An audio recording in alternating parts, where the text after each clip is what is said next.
Welcome to Emotional Support Water Bottle with Hannah and Ailish. I'm Hannah. And I'm Ailish. We are a little turned around here. I got a new sofa. And it's on the opposite side of the room. So we have a completely different view. People might be getting confused, think that we're like leveling up in a studio or something. No, we're just on the other side of the room. So, but that's kind of fun to change. It is. It's like a different vibe. Yeah. Situation. Yeah. So anyway. Well, I guess the two main things to discuss are the Met Gala and Vanderpump, which we got a little bit of our frustrations out last night. And I saw that, well, I'm not going to jump into it right now, but I saw when I was going to watch the after show that they had an extended and like uncensored version on Peacock. Mm-hmm. And I'm just like, I cannot watch this right now. I don't want to see anything worse. Yeah. And I just could not. First of all, I didn't have time to watch it. Second of all, I just couldn't bring myself to be thrown back into that again. Right. And then I'd be all fired up. And I just, yeah, maybe I'll watch it later, but I don't know. Anyway, did you want to talk about happier times at the Met Gala? Sure. I did like what you said when you were saying how if you weren't like a famous person of the moment, you really didn't get a lot of coverage. I know, because I was almost like, oh, they had a lot of, or I was like surprised when I saw more of it. I'm like, there was a ton of people here. Yeah. But they weren't showcased since you were like a Kardashian. Like random new hit singer or TikToker. Right. Yeah. I know. Because when I was looking even at the E! News gallery, it like kept glitching, which is nothing new with that app because it always really need to work on total that. trash. Especially like yours. Listen, we have both put our complaints in on that app and nothing changes. And then I fully deleted the app. I don't even get on it anymore.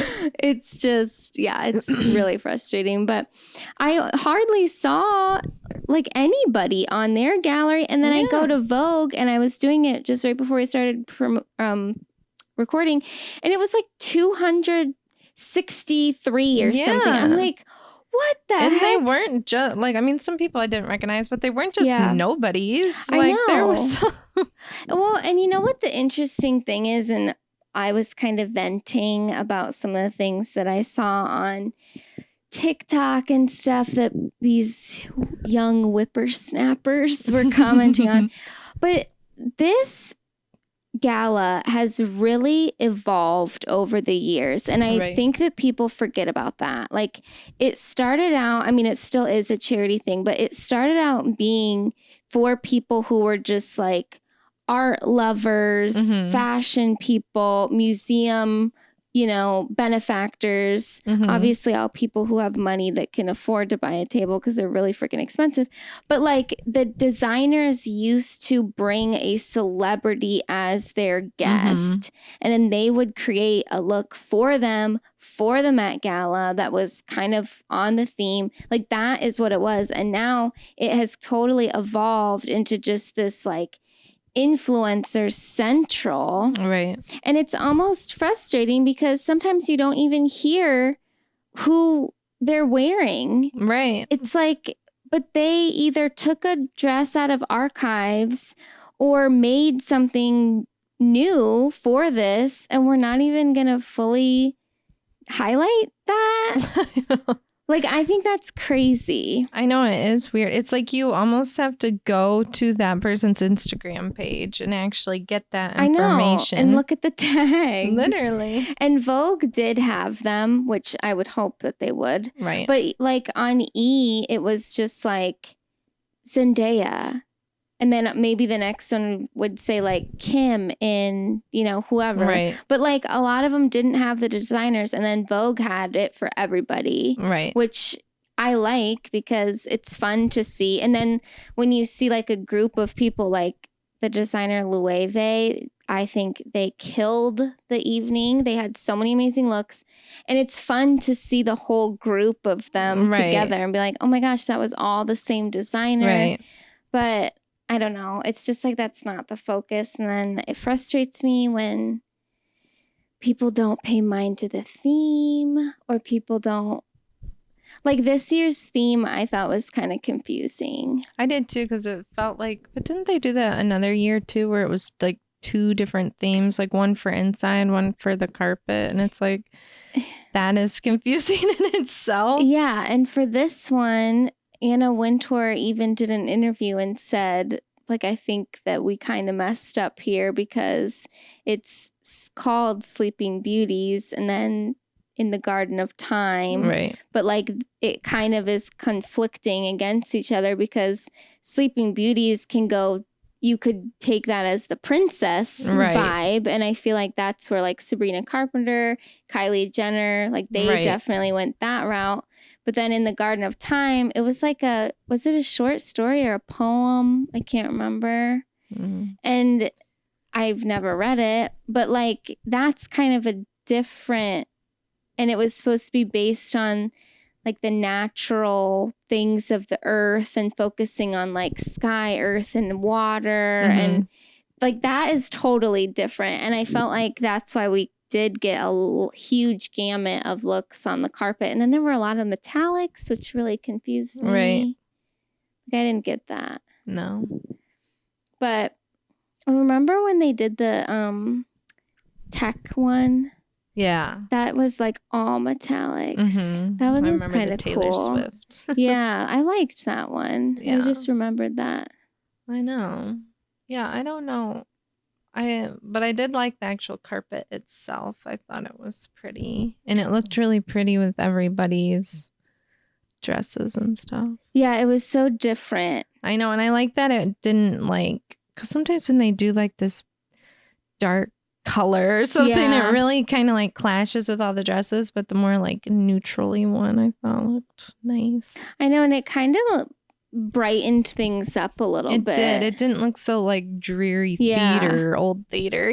Yeah, I really liked it. And all the greenery in the back. It was really pretty. It was. I would die to go to the Met Gala. I mean, I would just to like, the Met is so beautiful anyway. And just like when you know, it's so nostalgic for us with like Gossip Girl and stuff. When you like go up those steps, like it is so magical. And then just, I can only imagine what inside looks like. Like they completely transform that place. And that would be like such a dream to go. Yeah. And in the past, I would have said we don't have any chance at all. But now, who knows who's going to get invited down the line? Right?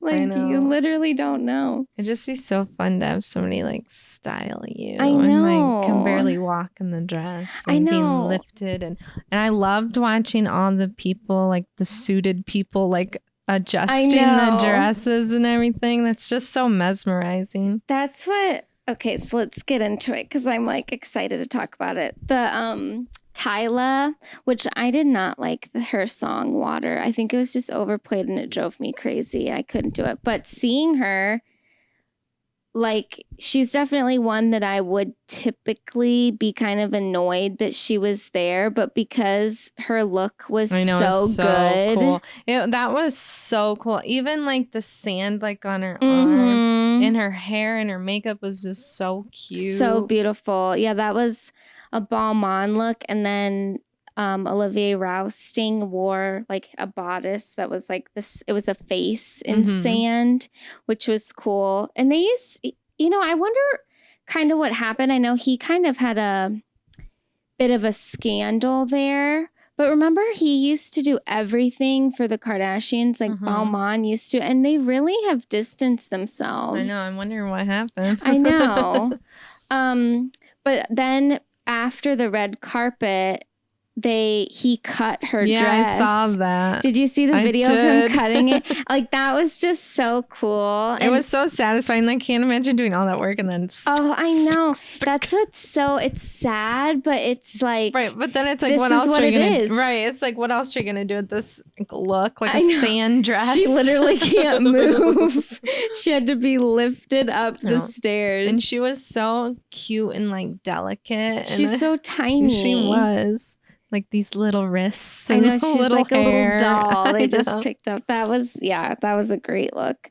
And Elle Fanning, I think she had my favorite look of the evening. Sleeping Beauty herself. Oh my God. Yeah, it looked like I think that Balmain did a great job of taking not only like, I think both parts of the theme, where it was like taking the elements, but then also making them look so beautiful and feminine. Yeah, I think it was unbelievable. And the way she had these little like birds on her. That was cute. What? Like, I was blown away. I know, she's so cute. Anyway, I feel like she should be like on the Zendaya level, but like she gets kind of like she shows up for a lot and then all of a sudden she's gone. You forget about her. Yeah. She's like, there she's good, then she's gone. Yeah. And she does a lot of good movies. She does. She's a good actress. I almost feel like because she doesn't have an edgy look, that it makes her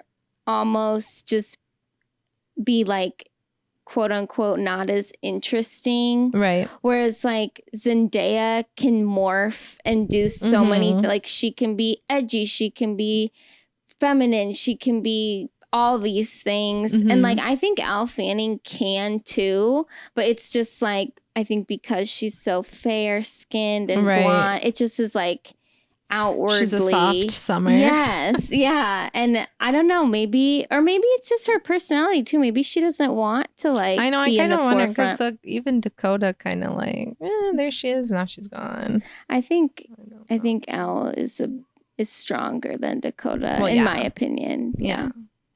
But, anyway, that was probably my favorite look. Zendaya's too, the double look that shocked everybody.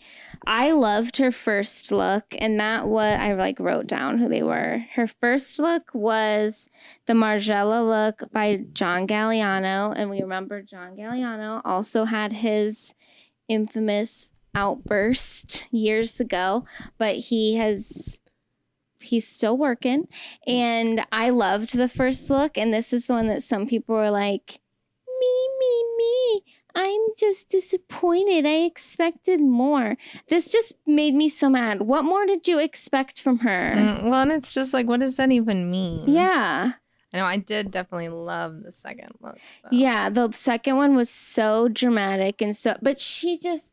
the way she poses and she has such a model body. It's I know she is a good poser. I could not get over when she came out for the second look. They changed her whole makeup. Like it wasn't just the outfit. It was like they put on a new hat, so the hair probably had to be adjusted, and they took off all her makeup. And that was a strong makeup look the first time. That was crazy. And then that second one was the Givenchy look, which is the same designer that did Kendall's look, which I loved. Never before worn. Kendall can literally wear anything. And because she's the perfect body. Like she pulls off everything. But yeah, Zendaya too. I already said this too, but when everybody was saying like, I expected more. I'm like, this was such a couture piece. Like they made it, like when they were talking days before, the dress was not even finished. Like they were making it as people spoke. I'm like, I don't know. These are just people that can't appreciate the craft. And it just, being weird. Kicked over here. And Lana's look. Yeah, I liked that. Stunning. No, she has a good just face for like the couture. Like I don't know. I know. And obviously her overall aura. Right. And her makeup looked unbelievable. I know. She's so pretty. I know. And did you see that the shoes were like hoofs? Yeah, I did see that. I didn't notice that. Fun. I know, that was a fun detail. Unexpected. Yeah, I loved that. I thought it was really cute. It really was fun. What did you think of Kim's look? I feel like we've seen her in it before. Like, I don't know. It's a similar silhouette. Yeah. I personally loved the cardigan. Yeah, the cardigan didn't bother me. I thought people were being kind of weird about it. Me too. I'm like, I don't know. I feel like I actually didn't really realize it was that. I thought it was more like a shrug thing. Yeah, I loved the mix of like hard and soft. Yeah. And I loved the hair, like just how it was braided, like just at the end. I thought that was just really cool. And once I saw the details of her dress, it made me like it more. Yeah. But when I first saw it, I was like, oh, that's pretty. Yeah, like it was just fine. Yeah. But she did show, there was a video, I think I saw it on TikTok, where the shoes that she wore were the ones without heels. So she had to balance on like her toes and balls of her feet because they worried that if she was in a heel, then it would get caught in the dress. So yeah, I liked it though. I mean, it definitely wasn't like my favorite of the night, but I did like it. And then I liked like the Loewe. We had the our challengers boys, Josh O'Connor and Mike Feist. They were both in Loewe, and Mike Feist had a turnip on his. Yeah, I saw that. That was cute. That. Yeah. And then Josh O'Connor had these really long coattails and these floral shoes. I like when men do things differently for the Met.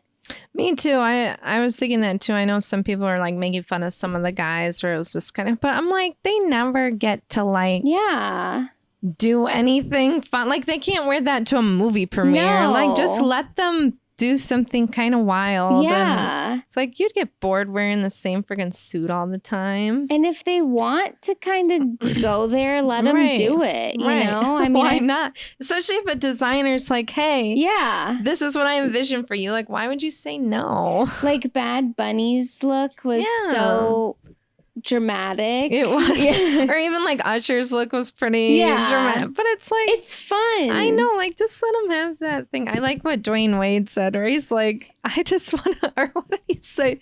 Did you see what he said? No, I didn't. He was like, you know, what did they say? He's like, I just wanted to feel like a beautiful flower too. Like it was just so, because him and Gabrielle were kind of match. He's like, I just wanted to be like a beautiful flower too. Like, why not? Why not? Exactly. It's like they can't wear that on a red carpet. No. They can't wear it on a press junket. Right. Like, why not wear it here? They don't get those opportunities. And I think it's fun to see different things being done with menswear. I loved, was it Dan Levy? Had the floral. Oh my God, that was Loewe too. That was so cool. I'm like, that is perfect. I almost forgot about that look. That was my favorite menswear. Because they weren't advertising it because he's not relevant enough. I know. So we didn't even get to see him. Yeah, that was great. Oh my gosh, I loved it. And I liked Mindy Kaling. What did she have? She had the big the champagne. Yes, that was fun. It was like kind of waves and that was cool. I wonder what they removed on that once she got inside. I don't remember seeing after pics of her. No, I didn't see any of her. I feel like she probably was like, I'm here. It probably just like came off for simpler.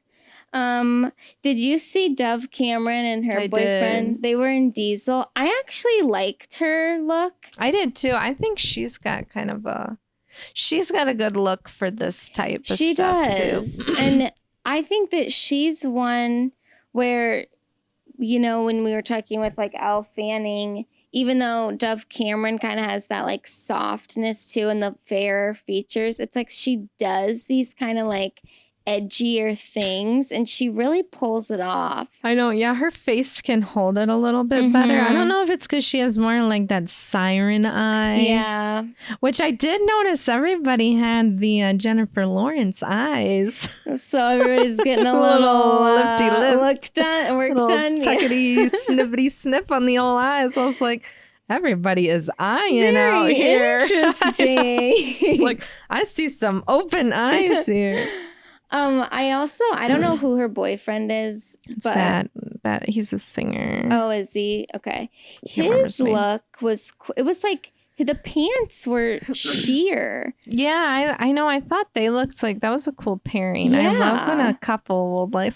I know, it was very like edgy, and then she was softer, but still. And that one photo of her where she like put her arms up, that was gorgeous. I know. I loved that the arms were attached to the train, or at least it looked that way. Yeah. Like maybe that was so pretty. I know. I was kind of sad to look at some of the pictures of the stuff that I saw in video, and some of them didn't look. I'm like, no, this looked way better, like in person, moving, yeah, and like not just a picture. Some of them, I mean, looked fine, but I was like, no, yeah. The visual, like the moving, is but just that's so where good. I always think too, because like with Kim's dress, for example. When I first saw it, I didn't realize that it was all these individual flowers that were hooked together. Right. But if you were in person, which, obviously we're not there yet, but like you would have seen so many things. I know. I was thinking that too. I'm like, it would have been so cool to be able to like see everybody, like be a photographer. Yes. Seeing it all actually in person, how much better people are probably looking, and just so many details, and like you can really appreciate it more. I know, and when you're just like scrolling through these tiny little pictures. I know, and even some of them, like they look almost boring, and then you see a different picture, like, oh, I didn't realize. Right. Yeah. It's like the more you have to look at them, like I think it was Taylor Russell had the wood. Oh my gosh, yeah, that was like, also Loewe. I was like, I didn't realize how good it was until I was really looking at it. I'm like, now that is freaking cool. That was really cool. And then the skirt was so pretty. Soft. Now that one did photograph pretty well. Yes, it did. Yeah, she's beautiful too. She is. I liked Gigi Hadid too. I liked hers too. I loved the hair and the makeup. I loved everybody's dark lip. Yeah, I know. I like a dark lip too. It's not on myself. I know. Sometimes when I put it on, I feel like I just took like a black marker and colored. Like, this doesn't look right. I thought hers was really cute. I think hers was, I want to say Oscar de la Renta, but I think I'm wrong. But I liked that. And then she took the skirt part. Oh no, it was Tom Brown.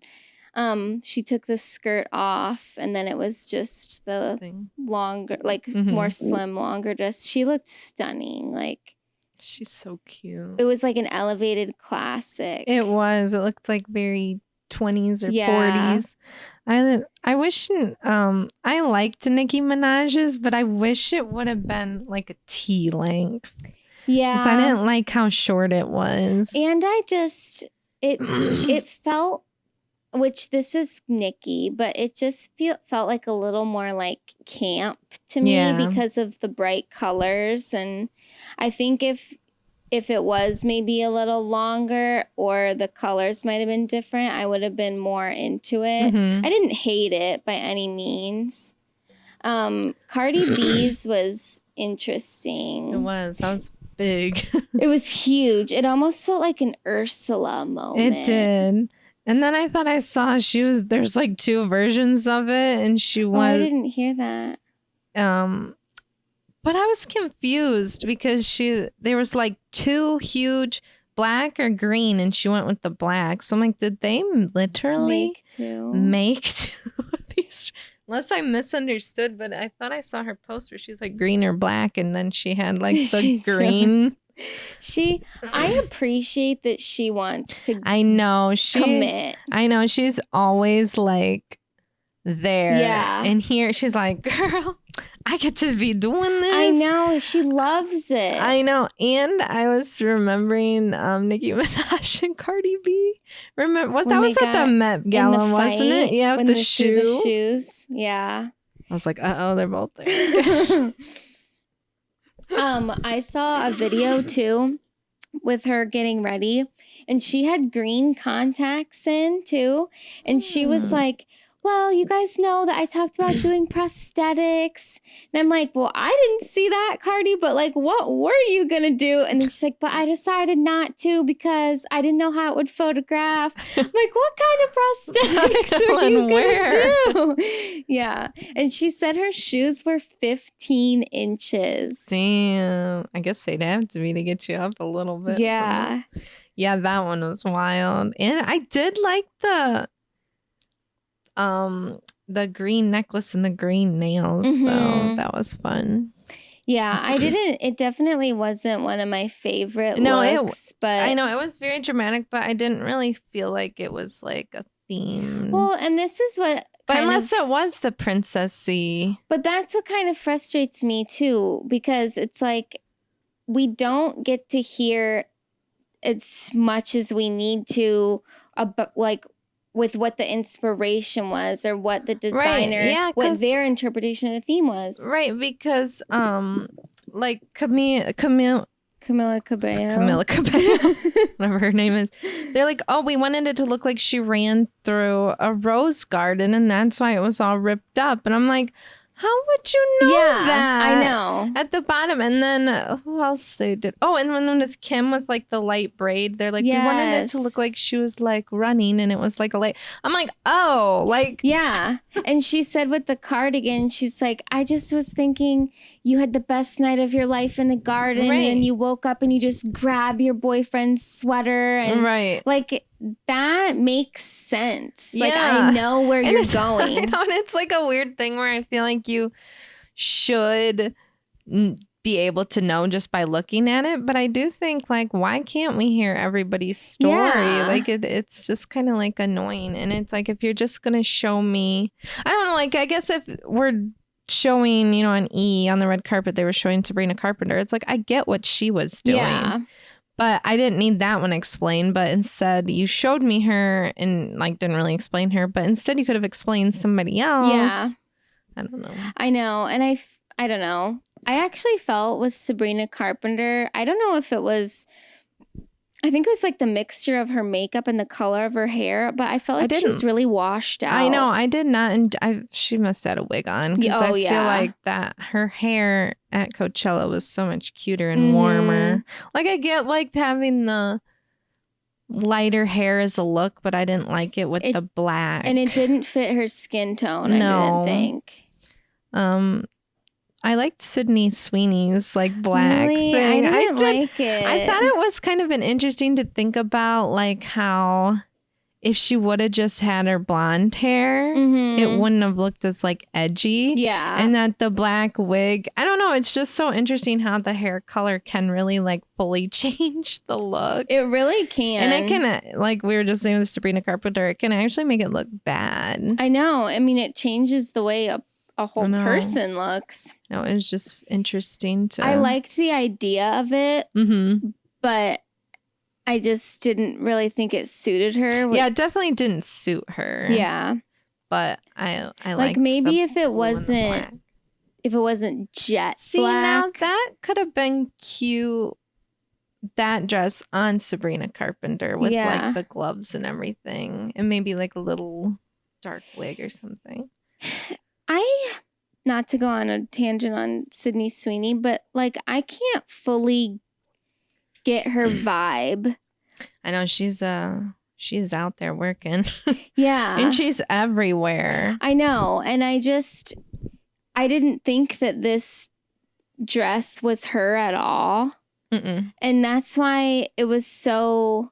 But she's definitely kind of like a blank canvas. I know, and I feel that's like true. That's maybe why she's like getting so many roles, because it's like, oh, you can make her a nun. You can make her like the funny. I didn't watch that movie yet. The romantic comedy thing. She can be the girl in Euphoria. She just like. is such a blank canvas that it's hard to get like a full read on her. Like even in an interview and stuff.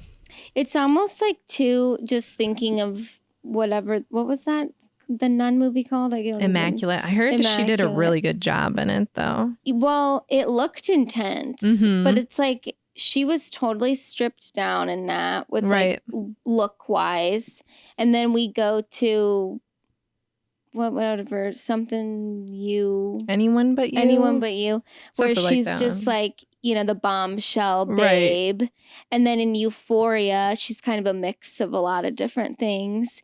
But it's like it's almost like she is like everyone and no one. Yeah. Like in the best possible way to say that. Like good for an actress. Yeah. And like, I feel like if you just saw her in The Immaculate, and you didn't like know her other movies, like you probably wouldn't guess that she was in Anyone But You, because you're like, wait, how could she be this hot, like stereotypical rom-com girl? Right. And it's with her look and also her acting. Right. Like, yeah, she's impressive. She is. I know. And she's young, and she I guess she was attached to that Immaculate for like a long time. Really? Mm-hmm. And she's so young. I'm like, geez, was she like 18 attached to this movie? Like, I don't know how old she is. I would guess mid-20s. I know. I'd say like. Because how old is Zendaya? Mid-20s? I feel like they're around the same. Yeah, that could be. I don't know where my phone went. I thought it fell down there. This new couch. I just don't know. I'm just gonna look it over. I also liked Eddie Redmayne and his wife. They were ones that really coordinated their outfits, and when they stood together, I don't know who 26. Okay, so that's about what we. Yeah.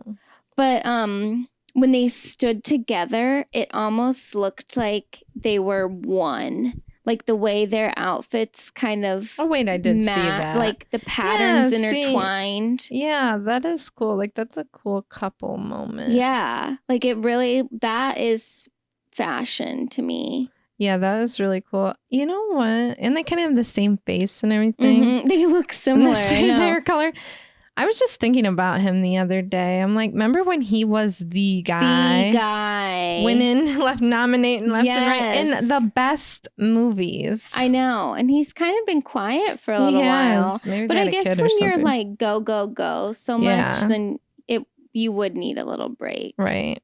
When I was just thinking about like how I liked theirs, and that feels very fashion, whereas I feel like other people maybe have a different interpretation of what is fashion or what TikTok fashion is. But like what Kim did with hers, not to like go on and on about her, but to me, like that's fashion too. Yeah. Like that is so like, I love the mixture. I love it's unexpected, like the combination, and even with like the hair being almost like undone, like that feels fresh to me, and I like that. And I feel like you can say what you want about Kim, but when it comes to Met Gala looks, like I do feel like she always puts a lot of thought into them. Yeah. And whether you like them or don't like them, it's like she does have a process and work with the designer and has a story, and I feel like that's the point. Right. You know? A couple I didn't like were Jack Harlow and Ed Sheeran. They looked like they were going to prom. Yeah, it did look a little 80s kind of. Or like that 80s version of prom, I think. It just felt really out of place to me. It did. And Lizzo's. Yeah, I didn't like that either. That's what I was like thinking. I'm like, this designer creates this whole thing for you, and you have to be like, oh, I know. Oh dear. I love it. I think. But I think it. Sorry. I no, think you're it fine. could have been better if the head thing. That's exactly what I was gonna say. But like, part of me wants the cool head thing, but it just didn't work. I think because it had the kind of curved bottom. Yeah. It with the head thing, and then it was tighter up top. Like I just felt like it was all too much together. Right. Yeah, like the triangle didn't work with how pretty the bottom was. And like I thought the color was like really pretty on her and stuff, but just the head thing, I was couldn't get past it. I know. And it just didn't work. It looked constricting. Yeah. And I feel like she couldn't wait to take the headpiece off. I know. I just kind of had to think, like, there's no way she was like, I love it. I know, this is it. I feel like she probably liked the dress, but then the headpiece, I loved Demi more. That was cool. But did you see like what was going on with her face? It was that weird like filler situation again in her cheeks. I was just looking at the back thing. I loved that. It was cool how they took that off. Then, I know. too. I did see that. I was like, oh, there we go. Now it's Demi Moore. Yeah, that was really dramatic, and she doesn't usually do stuff like that. No, so I thought it was kind of fun for her. It was kind of fun to see her out, even though I'm traumatized by her book. But anyway, and you'll have to look up a picture though, because there's like a side view, and like it's her cheek is literally it's like. Brr, brr. It like sticks out like a little ping pong ball. And that was what happened when she walked. I can't remember what runway show it was, but she walked in it and everybody was like, oh my God, what happened? Right. And then she kind of maybe dissolved stuff. I don't know. And now it was back and it was a little shocking. Unless she pulled a Cardi B and did prosthetics and we just didn't know. So, Demi Lovato. Oh, yeah. She looked pretty, but it just... I didn't... Were you listening to like her little interview with Ross Matthews? She was like, just like kind of deranged a little bit. And I was like, I feel like she felt, I don't know if she was trying to be super nice because she had been like, canceled and controversial, but she was like, hi. Oh my gosh, I'm loving it. She didn't know what to say. No, it was like, but she looked good. No offense to her, but why was she invited? I don't know. I know we know who she is. I know that she's gone before, I think. Maybe. I don't know. I think she has. But like, I wouldn't say that she's an of the moment person or such a fashion icon that I would I'm working on music now. Yeah. I'm in the studio. We'll see. That was scary.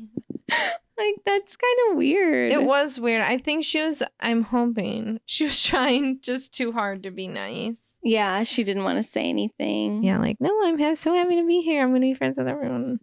Okay. The other person I didn't like was Kelsey Ballerini and that Chase Stokes. I didn't like them like they're together. They like the time term, but they give me the ick. I think that I don't know much about her, but I do think it's strange when people are so public with their relationships, but like they think people care a little bit more than we do. Yeah. Like I don't think people are like couple goals.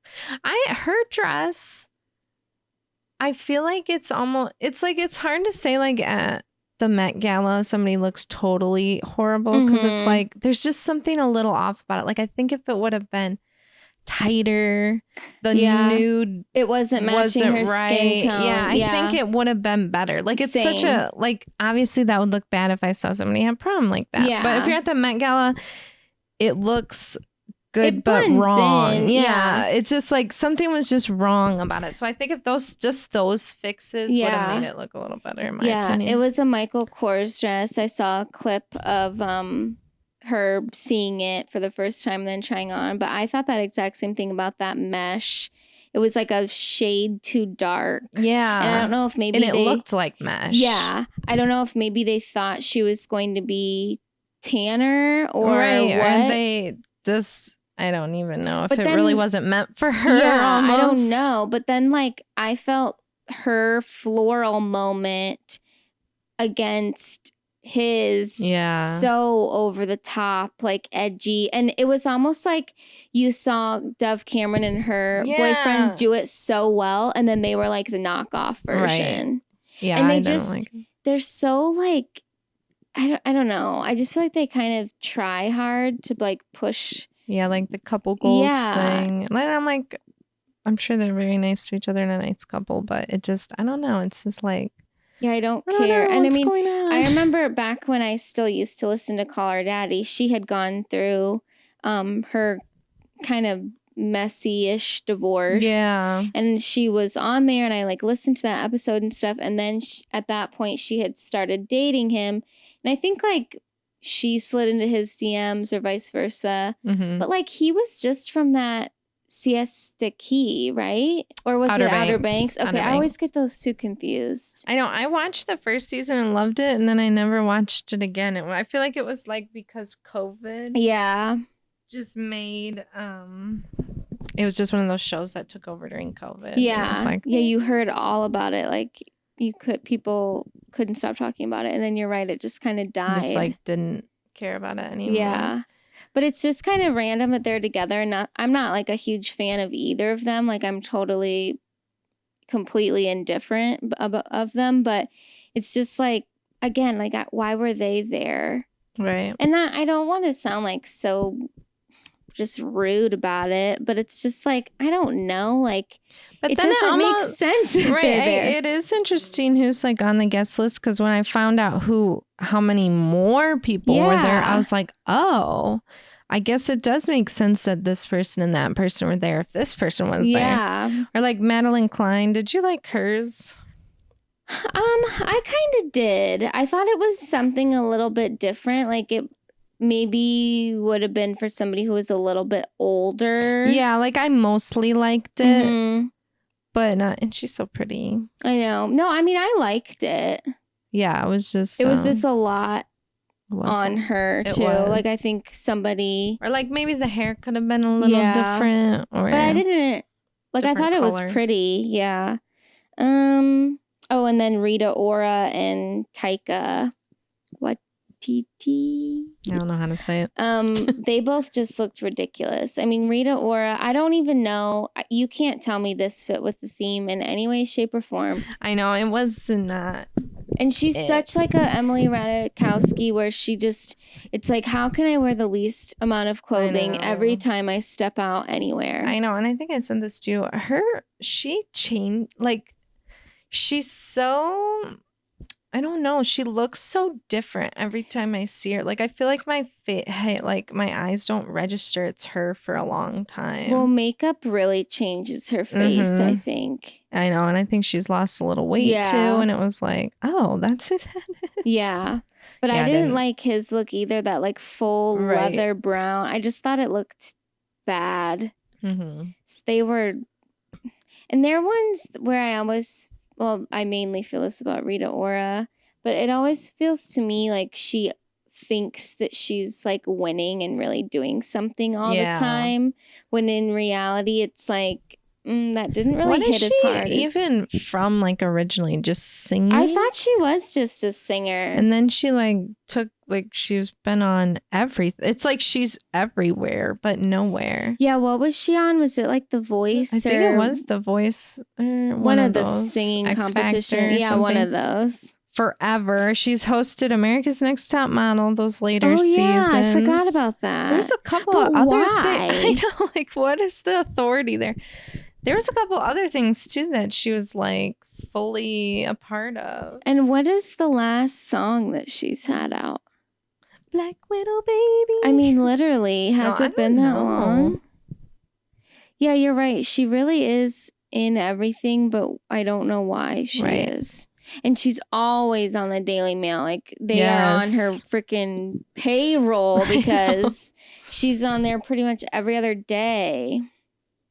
But yeah, I mean, I enjoyed looking at all the looks. I thought they were fun. Like, I liked it. I like to see what the designers do. I will say that I did like this one a little bit better than last year's. Like, just overall. Oh, I was really disappointed. I was waiting and waiting for Rihanna. I know. If there was one point on the ticker thing, it said up next Rihanna. And I was like, what? Oh, yeah. And then it was like, never mind. Yeah. And then it's like, She had the flu. Like a bulk. What? Like she was out in Miami the night before. She was hungover. Like I feel like something must have actually happened. Like was there something wrong with her dress or something? Because she didn't like it. Yeah, like I seriously can't imagine if she had the flu. I feel like Rihanna would still come. Right. At least to just walk the carpet and then leave. Right. Because she owns the Met. Right. But since she wasn't there, Zendaya took over. Like Lively wasn't there. I know. Oh, you know who I did like too? Speaking of like the couples kind of matching, was Kris Jenner and Corey Gamble in the all white, and then they had like the floral details. Like that was just so simple, but those were ones where I thought if you saw it in person, you would see more of the details. Yeah. But yeah, I thought it was cool. There were definitely some where I was like, what? Right. But like Dua Lipa, I didn't like hers either. It was just seemed like kind of a mess. But yeah, it was fun. It's always the first Monday in May is always a fun time.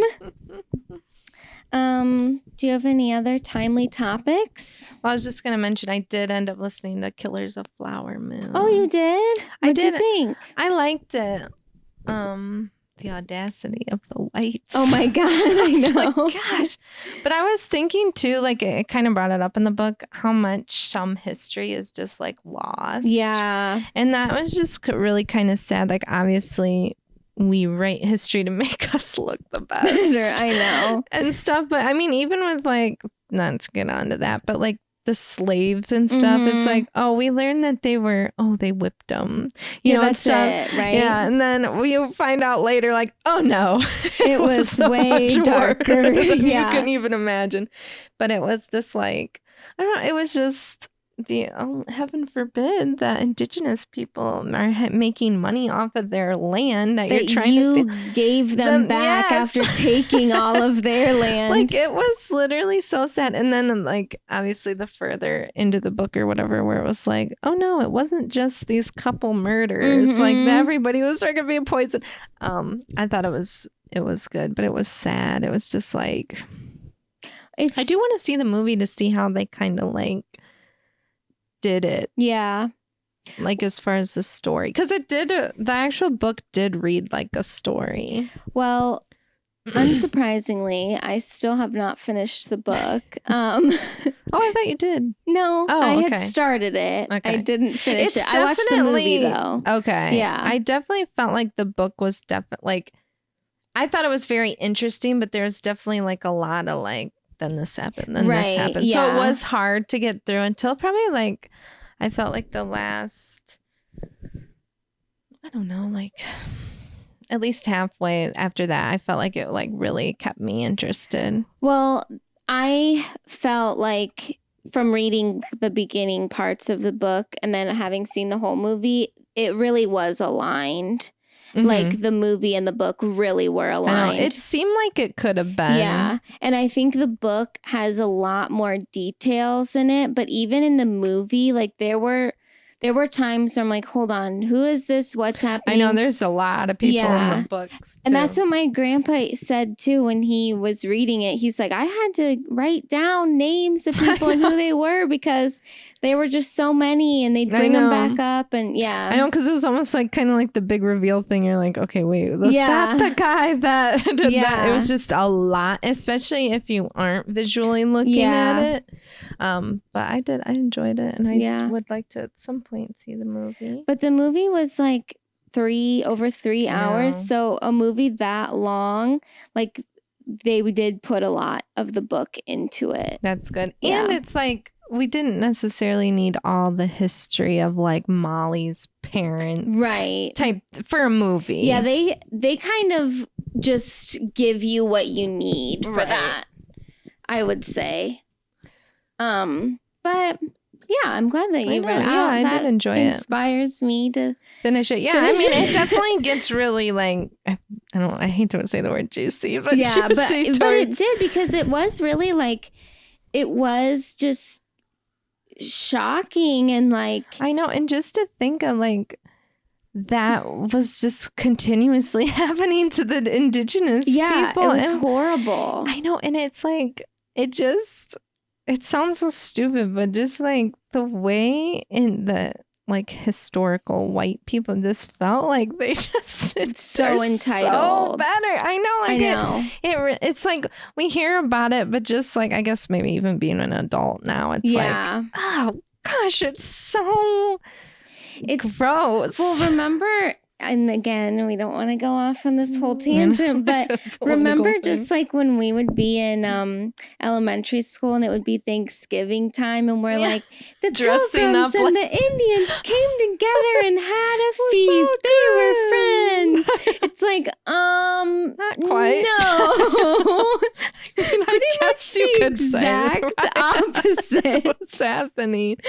And it's just like, and then I was thinking too, I'm like, there's so much history that we just don't get in school, but it's like a high school can't understand the Civil War. I mean, a high schooler can understand the Civil War more than like a kindergartner can. So it really is like this tough thing where you really can't. Yeah, you can't go into everything. But it's just with the Thanksgiving thing and just everything with indigenous people, it is crazy where we just completely like we're telling our youth blatant lies. You're like, no, it was all friendly. Fine. They didn't mind. There was no trail of tears. No, they just gave it up willingly. Yeah. You're like, here, guys. What the heck? Like, talk about whitewashing history. I know. Like, that is just.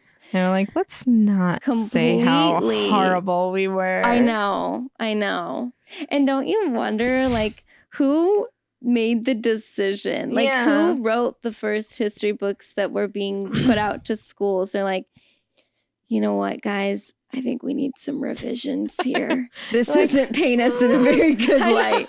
Like, like the editing, they're literally. Like, red ink everywhere. Right? It's like, so we did. And it's like weird the way we got like just a little bit of it. Yeah. It's like, well, the settlers pushed the, natives. Or it would be like, west, where they wanted to be. Yeah. Like, well, so-and-so died, but from his death was a great kinship between it's like, I don't know about that. I don't think that's how that went. I know. Like even everything, remember with like Tecumseh and all that stuff, it's like that didn't go down the way we like it's just insane. It's so really insane. Is. And it's like and I know like people get like frustrated with like, well, why don't you know this? It's like you can't know it unless you go out of your way to look for it. And like when there wasn't the internet the way it is now. It's like, I'm sorry, I'm trying. Yeah, I'm sorry. I'm trying to just relearn history. Everything that I learned before. It's like, I know. But anyway, I thought it was a good book. Yeah. All right. Well, do we want to take a short break before we go through with this? Okay. Okay, guys, it's no secret that Hannah and I have a sweet tooth, but we hate the guilt that we feel after we've binged on some of our favorite cookies, donuts, or other treats. So that's where Dough comes in. Dough is an edible cookie dough company that also has donut holes and some delicious chocolate hazelnut spreads that you can eat and not feel so guilty afterwards. These treats are made with extra ingredients that are good for you, gives you extra energy, makes you focus more, and the best part is that they are vegan and gluten-free, which is so amazing and something that you don't find all the time. And sometimes when you get vegan or gluten-free products, they taste vegan and gluten-free, but these dough, cookie doughs, and donut holes do not skimp out on the flavor, and they are so delicious. We have tried the cookie dough raw and baked, and it's good either way. And one of our favorite new donut holes are the collab donut holes with Chamberlain coffee, and it's the cinnamon sugar, and these are just so amazing. You want to eat them with your favorite cup of coffee in the morning. They're just so delicious. And the best part is that they come with some extra vitamins in there to, get your day going and help you focus a little bit more. So if you want to try these vegan, gluten-free, and delicious products, you can go to Eat Dough, and that's spelled DEUX.com to place an order. And if you use the code WaterBottle15, you can get an extra 15% off of whatever you order. That is dough, spelled DEUX, and use WaterBottle15 for 15% off. Okay, we're back. We're going to try and be very zen and not show our hatred for everybody on the Vanderpump cast. Definitely. I know, I'm just disturbed. Well, I was very kind of upset with some other people that I've seen like online and somebody that I've talked to where I'm like judging them as a person. Yeah, me too. Where they're like, what kind of person Ariana, are you? I don't know. Like, I can see Lala's point. It's like, I'm sorry, what? Well, and with Lala being like, how does Ariana get to be like, you can't hang out with this person or I won't? It's like, I don't know if it's like her having like a problem with authority and like taking it that way. It's like, just to hear somebody say, you can't hang out with somebody because I don't want you to. Like, if you just take that, yeah, that's ridiculous. Yeah. But you're not looking at any context. Right. That's what I'm like so confused about with Lala and like some of these other people. It's like, you don't have to like Ariana to understand why like all these people need to put themselves in Ariana's shoes for a second. It's like, do you want to talk to your ex that you had for a long time that had an active affair? I mean, all the points Ariana was bringing up, it's like so obvious. Valid. Yeah, and it's like so obvious to me that I cannot understand other people's points of view on this. Well, especially since they filmed the reunion in May. Right. And then they started filming again, was it July?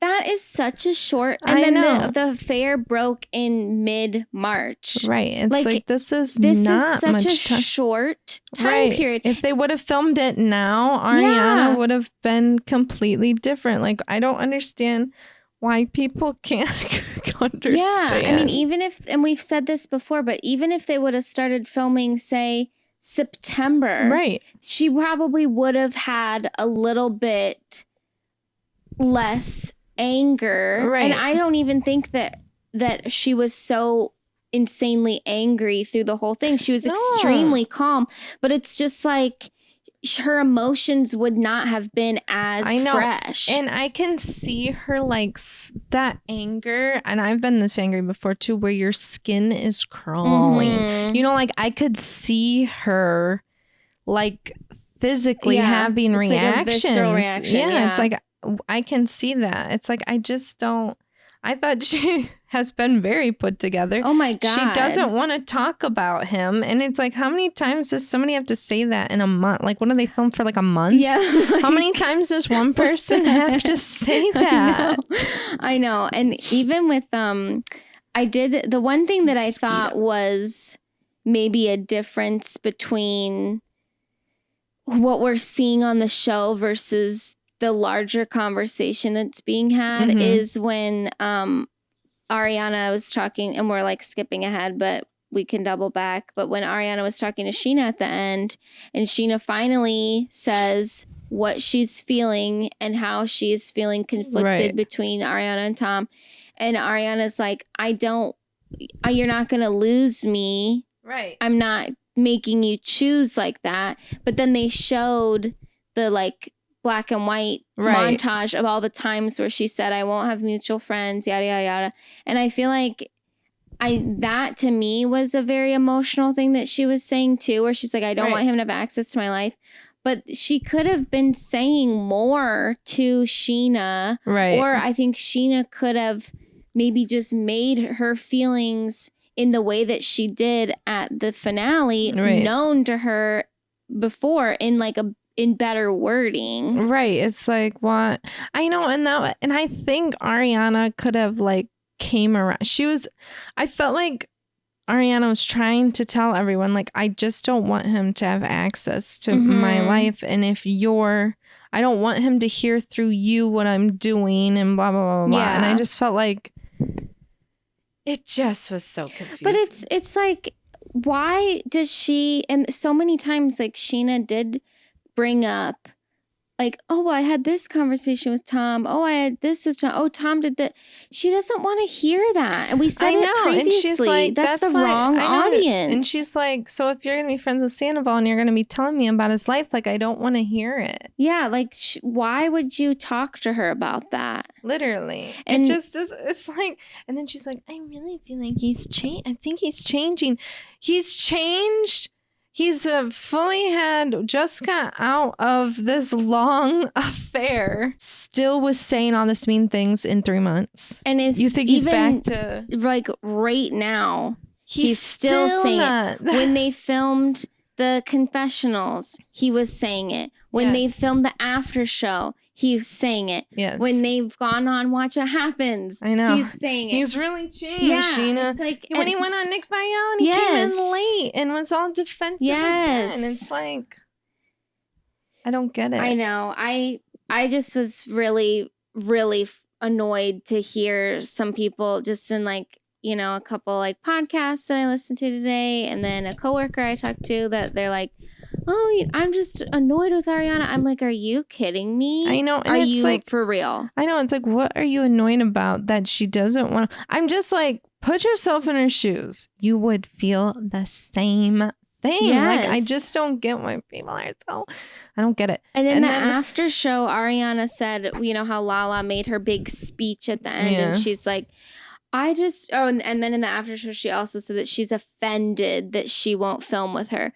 First of all, Lala, that does not affect you in any way, shape, or form. The only thing that it might affect is like, you know, I think that they get like ratings boosts in pay, like at the end or something.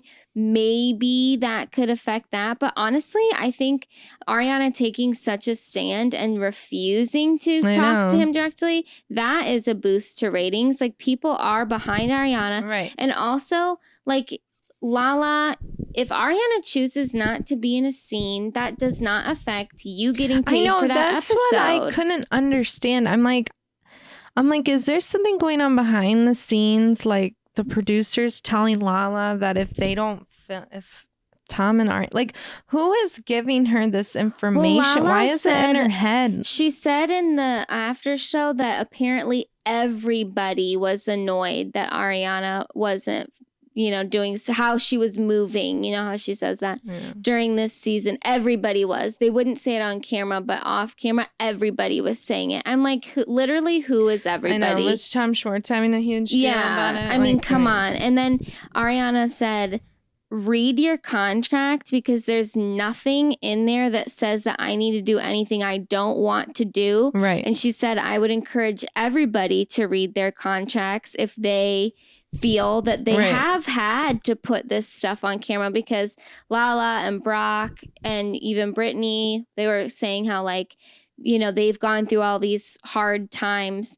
But it's like, yeah, you've chosen to talk about them. I also think that the moments that they have gone through on camera were like organically brought up. Like Lala brought up the Jax Brittany cheating thing where she listened to the recording on the phone. Somebody brought that to her while they were filming. Right. How is Brittany just supposed to, like, in that moment, be like, turn not your have a cameras reaction? Off? Yeah, it's like, I'll look at it later. And at this point, Ariana has been on this show since its conception. Season 2. Okay, season 2. Almost since its conception. But it's like she knows Tom so well, too. Right. And she said, I know that he wanted these moments for camera because it was his last chance to come across a certain way in the finale to the audience. Right. And I'm not giving him that. And he had moments where he could have said something to me at home, or she said, write a letter, whatever. And he never did. And she actually said after they got home from San Francisco, there was a moment where they did cross paths in the house where she came down to the kitchen and he was in their like living room area. And she's like, if he had something to say to me so bad, he easily could have done it there, and he didn't because cameras weren't up. I know, and he's next level sociopath. Yeah, I mean that's where it's just like I don't get That's what I'm so confused about. It's like, okay, you don't like Ariana, but how can you say that Sandoval is a human being that is worth anyone's time? Last week or 2 weeks ago, I don't remember, he literally told you were the other woman, Scheana. Like, what are you talking? And now you're like, he's changed. I know, like are you serious? Like, do you hear yourself? She honestly, and I don't even want to say this, she came across really stupid. Yeah, she did. But she even said it. She's like, don't make a fool out of me. Well, you're making a fool out of yourself. You really are. Like, it was so, those last like 2 minutes were just infuriating to watch. Really were. Like, they were so, to hear Lala go, like, she thought she did something. I know she really thought that she did. She did something. I can't. She's like, I'm gonna do it. I'm gonna break the fourth wall. Yeah, I don't even. Like, after the fourth wall had been broken like 3 times in that episode already, and in other episodes, it's like, I'm gonna do it. I'm gonna do it. I wasn't gonna say anything, but I just can't hold back. Shut up. Okay, well, I guess let's kind of go a little bit from the top because it starts out okay. So Lala first starts by disrespecting Dan and saying that he sounds like a square. And then Katie's like, no, he's the sweetest person ever. And I don't know why Lala, well, I do know because she's jealous and she says that she's not, but she clearly is. She's just jealous of everything Ariana has. Literally. She's jealous that she has somebody who loves and takes care of her. It's like with, you know, it's like Katie also went, I mean, Katie doesn't have a kid, but she still went through a traumatizing breakup that she didn't really want to happen either. And she didn't get all the love and support either, but she still can be like a good friend for somebody else. Like, and look at it like at least somebody's getting. Yeah, well, the thing too is like, yeah, Katie never really liked Sandoval. Neither did Lala. So I don't know why. Fighting all the time. Why does she feel the need to defend him so much? That's what I can't. It just doesn't make any sense. And like, I don't know. I don't get it. And then again, Lala coming to Katie, like saying stuff negatively about Ariana. Weird. It's like wrong audience. Yeah, sorry to everybody watching on YouTube. We just mosquito have some issues with It's Ohio and then of course Brock is on Team Tom and he's like, Ariana's a bad friend, and he even like doubles down on that in the after show. And Brock is paired up with James, and he goes on and on though about how like she doesn't show up and Tom does, and James is like, every time I text Ariana, she responds pretty quickly, and she responds to all my stories on Instagram. Like, she's very supportive. I know, it's such a weird. It's like they're trying to make themselves, like, justify all their actions by trying to point out everything wrong with Ariana. I know, and it's the classic, what is that? And it coming from, like, the women, and really I would say the only men it's coming from are Brock and obviously Sandoval, but I would go mostly Brock, honestly. Yeah. But it's that classic, like, women just can't stand to see another woman shine if they are not shining themselves. I know, literally. Or even like, and sometimes I feel like I've heard this theory before that if a man is like weird, like if you have like a friend and the guy is like, oh, she's so annoying and stupid and, you know, blah, blah, blah. He actually is like attracted to her. I'm sure. So I feel like I felt like that with Jax. He would like get mad at like Sandoval and stuff, which, you know, that's all everything. But he would like say stuff about Ariana, and but he would in the past say how hot she was, and then it was like I felt like he always had this weird aggression towards her because he was attracted to her, and I feel like the same thing is kind of coming from Brock because it's almost like they feel like they have to go to the complete opposite end it's like when they're in a relationship with somebody else, right? Yeah. And I don't know, that's just my theory. Yeah, because Brock is going hard for no reason. Literally no reason. It's like, well, no, yeah, she does suck. And he just really comes off like such a dum-dum. I know, and it's not. It's like, what are you talking and about? And like Scheana even said when he said on the after show, like, she's a bad friend or whatever, and then they weren't in their things together, but she's like, I think Brock, you know, he hasn't been around this group long enough to know the history, and he shouldn't have commented on that because he doesn't know. Right. And it's like, okay, thank you, Scheana, for at least like saying that, because it is out of line for Brock to say that. Like, it's like, what do you mean she's a bad friend? It's like, it's and also it's like, you know that Scheana, it would be one thing if Ariana was doing all these things and he was like, hey, I know that these actions of hers are really hurting you. Right. But like Scheana is still actively saying, I know if I needed her, I could pick up the phone and call her and she would be there for me in an instant. Well, it's just such like, maybe she's not being the best friend she could be right now because she went through something terrible. And why would she want to put all this effort into you when you can't stay away from the freaking ex? So true. Like, why would you want to? No, I'm not. I am going to distance myself from you if you're doing that. She's really busy too. Right. Like, hello. Like, she's busier than she's ever been. It's like, maybe she just doesn't want to. It's just so stupid. Yeah, she doesn't want to put her energy into something. It's just where she's not feeling valued. I know, and it's just such a weird move to like take a victim, and I'm not saying she's like, you know what, take a victim and turn them into the villain. Like, it's just because she is the victim. I know, it's such a weird move. And for Lala to keep saying like, when she's done playing the victim, she's not playing the victim. Like, she is. Especially at that point. Like, can she be a victim? Yeah, like, that's like, a traumatizing. Been literally less than 6 months at this point. From like the start of Sandoval to when they ended filming. I know. And it's like, you're losing so much. You're losing your house regardless. Like, you're just losing. You're probably lost friends. Yeah. Well, you are fully losing friends now. Anyway. So then they go to the dinner. They're out in Chinatown. This whole time, Sandoval is not with the group. He's like, I don't know what he's doing back at the hotel or something. And he's, Dan is there for dinner, and Lala interrogates him like a freaking FBI agent. Like, it was so insane. See me coming into this group. I don't want another scumbag. It's just in the like group. As if you care. As if you all don't the scumbags care. aren't sitting at the table I know. now. Like, hello. He's probably the only one that's like remotely pure of heart. And then she's literally like, too perfect. He must be a loser. Like, it's like, huh? What? Oh no, it's a so nice guy. dumb. Screw all men except for her brother, basically.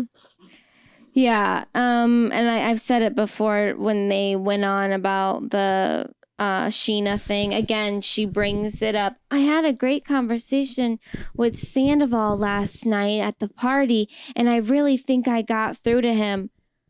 Okay, maybe don't direct that at Ariana. Literally. She doesn't need to hear it. She doesn't want to hear it. I don't know what you're trying to prove. I know, she's literally like, see, she's better now, so I can still be his friend and your like friend. Crazy. It's like, I think it's fine. If Scheana is choosing to have a friendship with him or give him another chance, that is her choice. Do I agree with that? No. If somebody treated me the way he has treated her, even recently in this season, no, I would not want that person as a friend. But if she wants to do that, fine. Don't continuously throw it in your alleged best friend's I know, and then face. Expect a lovely reaction. Yeah. Like, you're not gonna get it. Why it's would like, you get it? Come on. And like, Katie got defensive about it. She's like, you're telling the wrong people. Like, keep that away from us. Right. After that, Schwartz goes to Sandoval's hotel room, and it is disgusting. And the producer, the camera people even like zoomed in on the food and all this stuff. Like, it was so gross in that room. Were they there like one night? Yeah. And it seriously made me think too, when people were commenting about like the house. Yeah, nobody's Ariana's gonna say. room. Yeah, it's like the whole house is trash from Sandoval, but Ariana's room is a little bit messy, so she actually is the most disgusting one of the lot. Which, like, her room looked messy, but it looked cluttered because she's been that's her own throwing everything in there. Right. It's like that's her only space. Dirty, and they kept focusing on the time when she left the takeout box there, whatever. Okay, well, Tom Sandoval has been in this hotel room for literally maybe 2 nights, maybe. And look what it looks like. I know, and he trashed they had all that garbage in their house. It's so stupid that they are going to bring that up about Ariana and don't bring it up about Tom. They're always yelling at Ariana. Why is she still in the house? Why is Tom in the house? It doesn't make any sense. Very misogynistic. It is. So much of this episode really is misogynistic. And then they kind of just talk about like debrief of like what went down, which I kind of am like over that. Like I don't need to hear. And then like Scheana in her hotel room calls Lisa and they debrief. It's like, I just watched it happen. I don't need to hear you relay the information to like 75 more people. It's just unnecessary. Lala and Katie talk, and Katie just Lala cannot defend Ariana for 1 second to save her life. And then Katie makes the great point where she says, Tom did not make a mistake. He made choices for months and months and months. Yes. And I felt like that was like, we knew that, but just, yes, thank you. Like in putting it in the simplest terms, literally. That is it. Yep. So how are you defending this still? I know, it's just, I don't get the defending Tom Sandoval thing. Like, you don't have to like Ariana or agree with what Ariana's doing, but why are you defending him? Yeah. He's indefensible in this situation. Insulted all of you every chance he gets. Scheana is impressed and thankful for Sandoval bringing the sound guy. So then we go to like the whiskey party for Kyle Chan. And I thought this was so confusing because Kyle Chan literally asked Sandoval to do this. This wasn't like he's doing it out of the goodness of his heart for Scheana. I didn't get the whatever. This was just so, and also just Tom. Like performative, and another thing where it's like, oh, good, Tom, you just bought off another friend. Like that does not. Maybe for some people whose love language is gifts, this is what they want, and he is appeasing to that. But it's like that's nothing to me. No. She gets so emotional about how generous he is. And it's like, that makes me think about the old Tom and all this. I'm just like, Scheana, enough is enough. And then, you know what I saw just thinking about this on Twitter? Somebody was like, she did tell us from the very beginning. And it was a clip of an old confessional. I don't know if it was season 1 or 2 or 3, whatever. And she was saying, I'm a guy's girl. And it's like, yes, you are. You absolutely are. Like 100%. Everybody arrives for the party, and I thought Ariana looked unbelievable in that dress. It was so stunning. And Allie looked so pretty too. And James and Allie have their sweet little moment outside in the sunset, and he really opens up his heart. And then she talks about like, you know, or they talk about stuff with Hippie, and he's like, you're my priority. I know I kind of said that Hippie might have been, but it's you. And then she says, I'm not ready to get married right now, but when I am, I know it's going to be to you. And I thought that was really sweet. And then James got emotional in his confessional. And people keep making fun of James that he keeps crying. It's like, of course, men can't cry. I know. It's like another misogynistic thing. It's like, he was engaged to somebody that he thought he was going to marry this girl. Yeah. That they were in love. He was in love with, you know. He devoted a lot of time. Working on that. He had to start over. He's made that 100 times that he wants to have a family and blah, blah, blah. Like, that is traumatizing. Yeah. Big breakups like that. And when you literally thought you guys were going to get married, it's like, yes, he's emotional. It doesn't matter if you moved on. You can still be like, sad about what happened. Right. And it's like, you know, I mean, not to make this about me or make it emotional, but it's just like, I think about that with my life sometimes. It's like, this isn't where I imagined I would be. And with James being like, you know, like my dad had me at 28. Is that what he said? Or 27. Or 27. And he's like, I'm past that. And I don't have, I always thought I would be like my dad. Like that stuff is hard. I know. And it's like, I wish you would stop saying you think you're the crybaby. It's like, he's not being allowed to have emotions. Right. Like he can feel something about that. Like that is sad. Like, and just because we haven't seen that from James as much in the past, it's like he's still is allowed to feel it now. And he is growing, you know? As far as I can remember, on camera and like off or like interview stuff, he hasn't really said mean things about Rachel, you know, as far as I can remember. Like maybe a little comment here and there, but he's not out here like shredding her to pieces. Yeah, right. It's like he's not trying to destroy her character. Right. It's like he still like respects what it seems, I don't know, maybe not, but respects outwardly, what they have. Yeah. At least, yeah.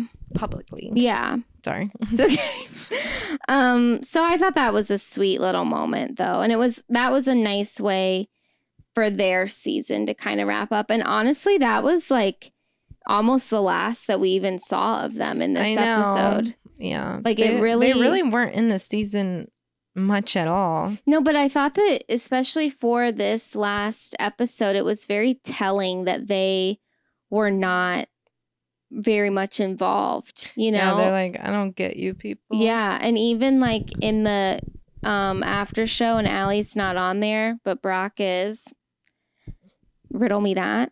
But like James the whole time has been so complimentary and defensive of Ariana, and every time like Brock has said something, thinking like about the situation, he won't just like, you know, just go along with what Brock is saying because it might go over better or whatever. Like he does not. So I feel like he has made it very clear that this is the side that he's on. That is his actual friend, you know, and the stuff that he did with Sandoval for the season was for the season. Right.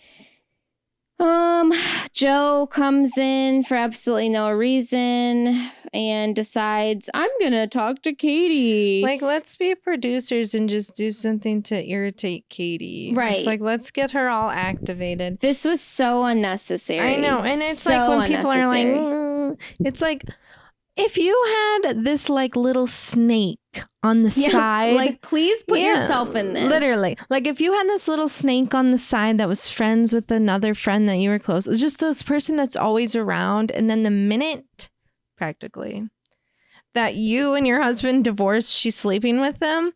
Why would you like her? And staying over all the time, basically moved in. Yeah, it's like, of course you're not going to like and her. And not only that, but before that, she sends a long text about how she's so supportive. Sucks. And then next thing you know, it's like, why? And like, Joe even said it. We weren't friends. We aren't friends. No, so why do you care what Katie thinks of you? Right. Why are you coming over here trying to make peace? Because she got paid too. Like, it was so dumb. It's like, Joe, please leave. Like, if you want to be around Schwartz, fine. I don't know why you're torturing yourself in that way. But, like, stay away from Katie. There's no reason. Like, it just felt so set up and, like, paid. But, like, Katie felt like actually I think mad. It was set up to on their Katie. End. Yeah, like okay, I think they were trying to just razzle and get a reaction from Katie, and they got it because why that would vein popped out in her head. Right, it's like, thanks producers, that was really nice of you. Like, I can't imagine getting treated like that. I guess for money you would, but yeah, I mean, I probably would at that point. Joe isn't making all that much from cutting hair, I'm guessing, and when she just came in and was like, I'm sorry. Is there anything you have to say to me? Like, you can't apologize to somebody when you're just expecting an apology back. That's not how that works. Literally. And then when she said like to Katie about Schwartz, let him go. No. You let him go. That is insane to say. But before this all happened, when Joe came over, did you notice how Ariana's Brad was sitting by Katie and he immediately left? Yeah. Like that, I was like, he did not want to be a part of this scene at all. He didn't want to be around Joe. Like he was done. And I feel like Brad is such a real friend. Mm-hmm. Like, I mean, obviously we know he's so supportive of Ariana, but he is so like, he doesn't care about being on the show. I know. Like he is there to support Ariana and like he's who he's friends with and that's it. Like he's not looking for screen time. And I appreciate that about him. Like he seems genuine. Mm-hmm. Oh, I was going to say about that fight, too. Of course, Lala got involved for absolutely no reason. We didn't need her in that fight, even though she was like kind of defending Katie. It was just like, we still didn't need you in that. You just happened to be sitting in the middle. And, you know, I thought the introduction that Sandoval did to Dan was stupid, but it wasn't horrible. Like, I don't like, I guess like there wasn't a reason for it, but if you are just gonna be like, hey, it was fine. Hi. Yeah. And it's like they are, I don't want to bring that up, but they are still living together at that point. You know what I mean? Like, I know. It is kind of a weird. I didn't think it was so out of line for him to do that. And if I'm going to say one nice thing about Tom Sandoval over this episode, it was that he did keep that very short. Yeah. He's like, hey, I'm done. Yeah. Like, best of luck. Right. See ya. Like, I thought that was appropriate. If he had to do that, that was appropriate. Scheana encouraged him to talk to Ariana. Now is saying don't talk to him or her. And then Scheana performs, which I felt was just a waste of time, honestly. And there Ariana was being supportive to that horrific song. Absolutely. And then Sandoval's jamming out. He's like, you know, now that I heard the song Apples, it's not bad. It's like, I'm just so supportive of up. And I'm just so supportive, like how Scheana's much of a music career suck up can you possibly so be? Next level sociopathic. Like, it's actually insane. It's frightening. And then Sheena's like, you know, Tom just helped me when he didn't have to. And this is why this is what I miss about Tom. And this is who he is. I think we all miss that about Tom. And again, Kyle Chan asked him to do this. That was part of the job that he had. Like, he didn't do this out of the goodness of his heart. Right. Kyle Chan asked him. And you know what? Kyle Chan probably flew him out there. Honestly, or production. I don't know about this. I got it. I feel like this Kyle Chan, like, I'm questioning what kind of person he is. But if everybody seems to like him. Well, he obviously knew about this affair and helped cover it up. Yeah, real true. Swell guy. I don't know either. It's like, he seems and he's friends to be, with Sandoval. I'm questioning. He's such a like fluid person because I don't think anybody on the cast has said anything negative about him, and it's weird because he does definitely seem to be more pro Sandoval than anything else. Yeah. And then this is towards the end where we kind of already got mad about where Scheana and Ariana are talking, and she breaks down and is like, oh, I just can't completely cut him off, blah, blah, blah. And you can literally see on Ariana's face where she's just like, this is how it's going to be. And she still says, I'm not cutting you off. I love you. You're my family. And she hugs Scheana. Yeah. Like, she's like, I'm going to just be above this now. She's like, fine, just live in your little fantasy world, but I'm still going to be your friend. And And then this is towards Scheana completely betrays her. And Tom comes in, obviously ruins the moment. Ariana flees, goes to talk to producers. And I could not believe then, literally as soon as Ariana left, Scheana just rehashes and twists words that Ariana said to Tom. And they're like basically talking crap about Ariana. And then like calls out something about filming and stuff, and Tom says that Ariana's performative. Oh, this is when he goes over, sits on her butt collecting all the time. checks, that she talks about everybody behind their back. And during this moment is when like Ariana was saying, I'm not filming with him, he doesn't have access to my life. And then she leaves, and then Tom goes, talks to everybody, and then Lala is like, I'm doing it. I'm breaking the fourth wall. This is the clip that we saw from the preview. And then Scheana says, I agree with you. I agree with you. That to me was like, are you, after this moment you just had? Or when you just watch Sandoval throw a tantrum. The switch flipped. Flips, like that is sociopathic. And now you're like, no, I agree with you, Lala.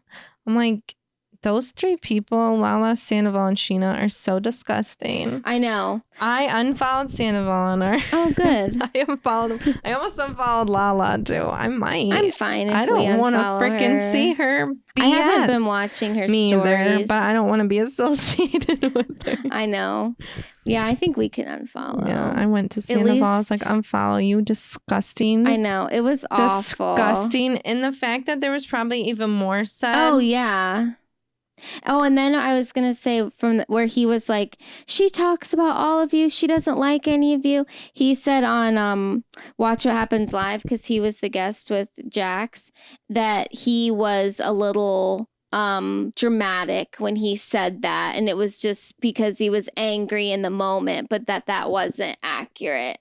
I'm like, okay. And he was saying, he's like, you know, there were times where it felt like Ariana wouldn't want to go to things, or like, well, why would you want to go to places with those people? I mean, like literally, if this is how they act all the time, and we're literally just fully I don't seeing go it now on camera.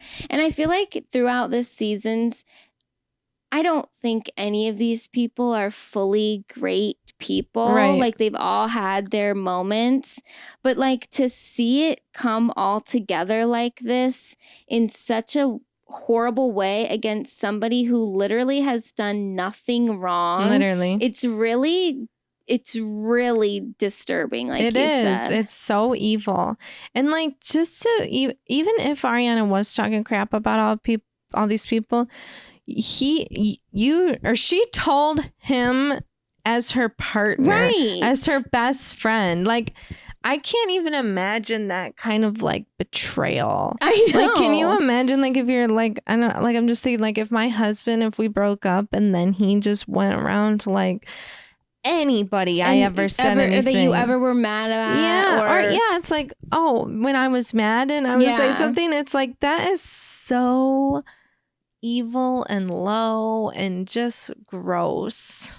I know, because even like you can be friends with somebody and still get frustrated or have a bad day yourself and right, or be mad about something. Yeah, but like it's not something that you feel that you need to like talk to that person about. It's more of a you thing, and you just need to get it out and then you're done with it. Right. But like, yeah, for him to say that and really just throw her under the bus, it's like so gross. Are you for real? As if he's never said anything. Exactly. Or this whole cast hasn't been talking crap on Ariana the whole season. I know.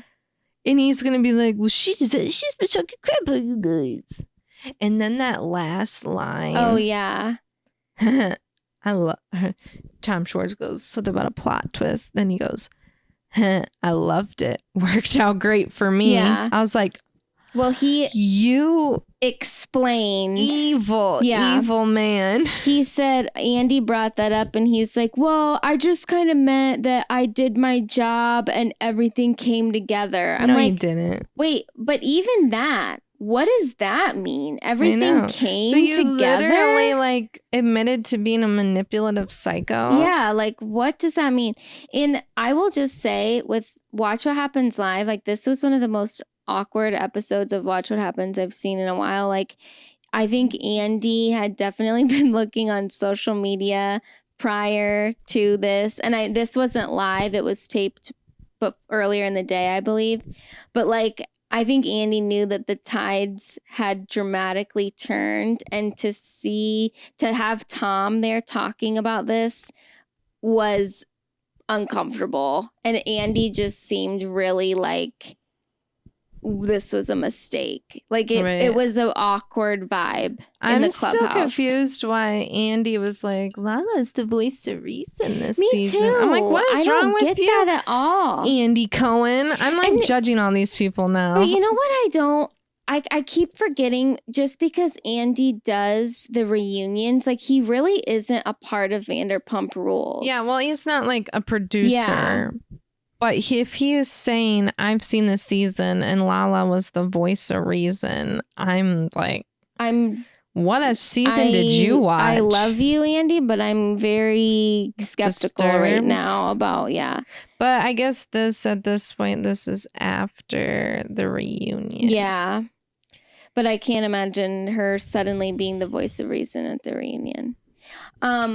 With the montage that was at the end, to me, it felt like that is the series finale. Like that felt like the end of Vanderpump. I felt like it too. I was like, wait, it's over? But then I saw something, Katie was like, well, we don't know when but I feel like that was a very, well, we only know when the public knows. Well, but it was very like, I can't say for sure because we don't know for sure. To me, I think that it could line up with the fact that like Ariana did get Love Island. And then now we know that she is doing more shows in August for Chicago. Lala's having her baby in September. So maybe like the producers kind of were just like, hey, we don't know exactly where things are going to go. Right. Because we know some of this stuff is coming. So let's like really kind of keep the door open, but it's able to be closed if it needs to be. But I don't know. Like, it almost felt like that ending was put in kind of last minute. Right. I know. I would never like to see Sandoval on screen again or Lala. Well, you right after we watched it were fine if that was it. Yeah, I was done. I'm like, I don't want to, like, who would I watch on there? I don't want to see them anymore. I truly don't know if Ariana will come back after this. Like, I hope not. Like, these people are not people I would ever want to be associated with. No. I mean, this was the icing on the cake. And we had mentioned this earlier in the season where we're like, she has all these other things. Why would she come back? But then after this, I'm like, I don't want to be around these people. No, I mean, she really... And it's like, and then that clip from the reunion where she's like, well, it hurts my feelings. And that was before we saw all this. I'm like, my God, of course it hurts your feeling. Like, how disgusting. And then you see this stupid BS about Sandoval, like, crying. How many times are we going to see that? I know. And he's got to cover his face so we don't see the sinister. The last part, while the montage was playing, where Katie was just talking about boundaries and how she's allowed to, like, set and stick to boundaries. That's what really... And when I was looking on our Twitter, like, so many people were aligned with this. So that was nice to see. But it was just like, there is a difference between giving someone an ultimatum and setting a boundary. And it's even like what Katie said to Schwartz about the Joe thing. And he's like, I don't like an ultimatum. And she's like, I'm not giving you one. Right. I'm telling you, leave me out of anything to do with her. Right. Like, she's not saying it's either me or her. She's saying, this is my boundary. I don't want to hear about her. I don't want her around. Please respect that. That's exactly what Ariana is doing. And I do think that, like, her wording, like we said, throughout the season was very like definitive. Right. It's like, and she's angry. Yeah. But, like, now I think that she is more just like, I don't want him to have access to me. Right. I don't want to hear about him. I don't want him in my life. Right. Respect that. Right. And like her walking off set and not filming anymore, she's totally within her rights to do that. And it's like, how many times did she have to say it? Yeah. She's been saying it since the season started. And then for Lala to be like, you're living with the man. You don't have a leg to stand on. How about we say to Sandoval, you don't have a leg to stand on. You're living. And that is totally irrelevant. Like, I'm sorry. Am I supposed to get out of my house? That is my house. Right. Like we said before, Lala was not in the same situation. She didn't own the house. But I put a tweet out that got some decent traction. It was a response to another one. So our little Twitter got a lot of likes on that.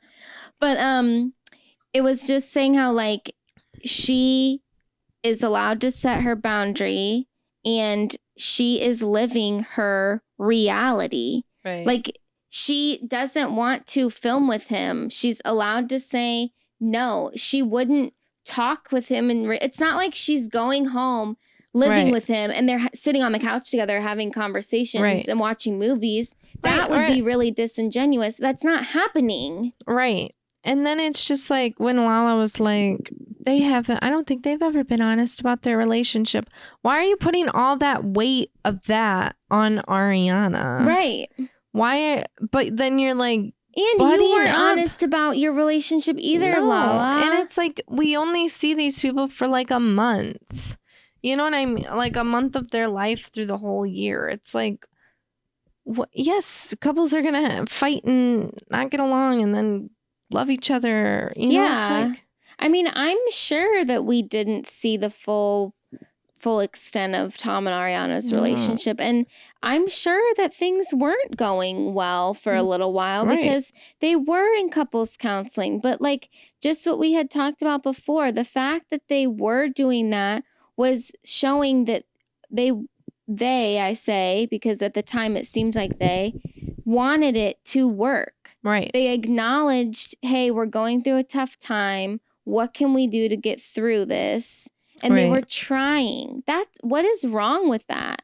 Right. And like it didn't align with the filming. Right. Okay. Right.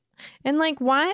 Just because you're on a reality show doesn't mean you have to give like there's some parts of you that you don't want people to know. And that's okay. Right. Like maybe you're not literally signing your entire life and soul it's like away. If you pick your nose, you don't want that on camera. Does that mean you're completely dishonest about your life? It's so silly. And I don't know, like I just felt like with things that Lala has done in the past, why do you feel like you are allowed to fully speak on this? I know, and it's like, what if your season's been about, Lala? Well, you having problems with everyone. This is what I was thinking.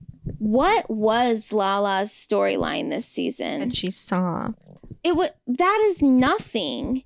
Literally. It's nothing. She didn't have a storyline. I know. That's why she's so mad that Ariana didn't carry it with the drama with Sandoval. But if Ariana and Tom if the affair didn't happen and they were still together, what would her storyline have been? It would have been complete nonsense because all she did every freaking episode was talk about them and how she's annoyed at Ariana. She's jealous. That's the underbelly of it. It's like she did not have a storyline. Right. So if she's mad about anything, you should be mad at yourself because you were so bored. Like if we just took her parts out, it's like what a boring montage that is of nothingness. You saying how you're just softer now, and then the last episode you go right back to the way you've always been. Right. Like, I just don't, I'm tired of her. Like, yeah, we need to unfollow her because I don't even want to see her crap. Not that I care about what Rachel has to say, but I would love to hear her say after she watches this episode, because she's, I don't know, recapping the seasons or something, or this season, and just hear her say, I cannot believe that I was around this despicable human being. As far as Tom, it's like, I can't believe I thought I loved this freak of the week. But I don't think she's much better. No, but I mean, just like seeing the way that he just can flip that, like, you've got to have some like, oh. I mean, I think it's wishful thinking that she would recognize that. Yeah. Because the processing with her is a little bit slower, I think. But I agree. Like, I'm never going to listen to her podcast ever again after that first episode. But if she was discussing it, it would be interesting to hear what she thinks about it and if she has finally recognized that with Tom. Right. Oh, you know what annoyed me? I don't know if this is what you were talking about with Juicy Scoop, but when towards the end when Heather McDonald was talking about like the Sandoval thing and with Rachel, oh my God, the thought just left my mind. I'm like there's a couple of things that she's like just kind of being like, well, when Lala, like I'm like, this did not age well. Yeah. Literally from one day, because I know she said something like, I really do think Tom cared about Rachel. Yeah, that's what it was. Something like that. I really did think and then she just like left him in the dust. Good. Yeah. Like, good. I'm glad she did. And I mean, what other choice did Tom have, really? If he was coming back on the show, he couldn't just say, yeah, this was all just for show for me. Right. Like, and it's like, I think for a long time I did think that. I'm like, I really do think he was having feelings, and he did have feelings for Rachel. I don't think that anymore. I think he is a sociopath. I think that he thinks that he did have feelings. Yeah, I don't think still he's believe capable. That. I think that I think that she just fulfilled a need that he had. It made him feel young. Yeah. And he wasn't getting the attention that he wanted from Ariana. And so he found it somewhere else. And he, made that whole situation and built it up in his head that he was in love and they had this magical thing and made her believe that. And they were going to have this whole season of the show, just them against the world. But like literally, I mean, how could he have played that any other way without seeming like a complete psycho? Like if he came on and she had left him and he was just like, yeah, I don't really care. Right. I never liked her anyway. That would be insane. Right. So, I mean, even if he did or didn't have feelings for her, it's like, it doesn't really matter because he didn't have a choice. If he wanted to come off well on the show, he had to say that he did have feelings for her and he wanted to make it work. It's more like an ego hit. Yeah, exactly. She didn't want to like be with me on the show and I'm waiting for her. I'm curious to see what Heather has to say about the way. Well, we know she was just at Scheana's birthday party.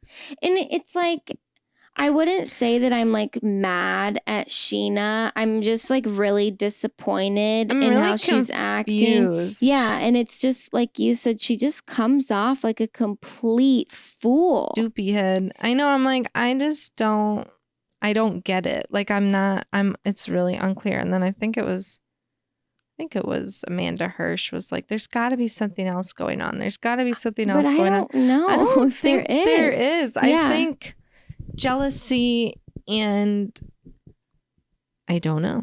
I really don't. I don't get it. And I'm missing maybe something, I guess. When you said that earlier about Brock, how he's so, against, I guess, Ariana, and that could be a mask for maybe an attraction. Right. It's like maybe Scheana has said this whole time that now she has these thoughts of Lala and Brock, but maybe that's part of it too, where she also has these intrusive thoughts about Brock and Ariana, and like that could be part of it. I don't know.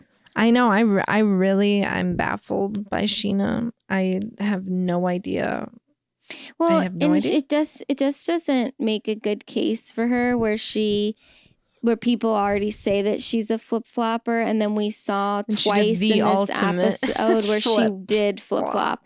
Oh, and like Schwartz was barely in this at all. And I feel like, there's a lot of other issues with Schwartz, but when it comes to this one, like he really did try to distance himself after a while too. Like he could have easily been fully involved in that ending Sandoval thing, and he was just kind of like there and not fully, and not that I'm like proud of him in that way, but it's just like, it's very telling. And even in the after show, like there were times where Sandoval was going on and on and on about just spewing his crap, and Schwartz was just sitting there like, you're kidding me. Like he's still going on. Like he was so disengaged. And it's like, I think for him to be like that, it just really shows that people on the cast, some of them are seeing things in kind of a different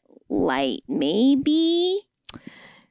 To me, I mean, I think he gets embarrassed by what Sandoval says because he just wants him to be quiet and not make it worse, but he's still defending him. Yeah, he is. He still is. It's just like I felt in that moment, even he felt like he couldn't fully defend what he was saying, so he just shut down. Right. I don't know. It's just, I guess I don't know what to say. It's over. Honestly, good riddance. I do. Well, I just think it's 3-part reunion. Well, yeah, I meant this show is Yeah. like this series potentially is over, and at this point, good. I mean, like I said to you via text yesterday, if that was the end of it, it is just disappointing. Yeah, like it's a bummer. Like I would have thought it would have been cool if we could have got like in a final episode, like everybody, you know, like anybody who's kind of like been on it, like Stassi and you know, just anybody. But I don't recognize these people anymore. Yeah. So, yeah. Very disappointed with their actions. Well, they're very much all going in different directions. And I think that this... Excuse me. I know. And just to have like Lala and Sandoval act like Ariana ruined the show when Sandoval literally ruined the show. He ruined it.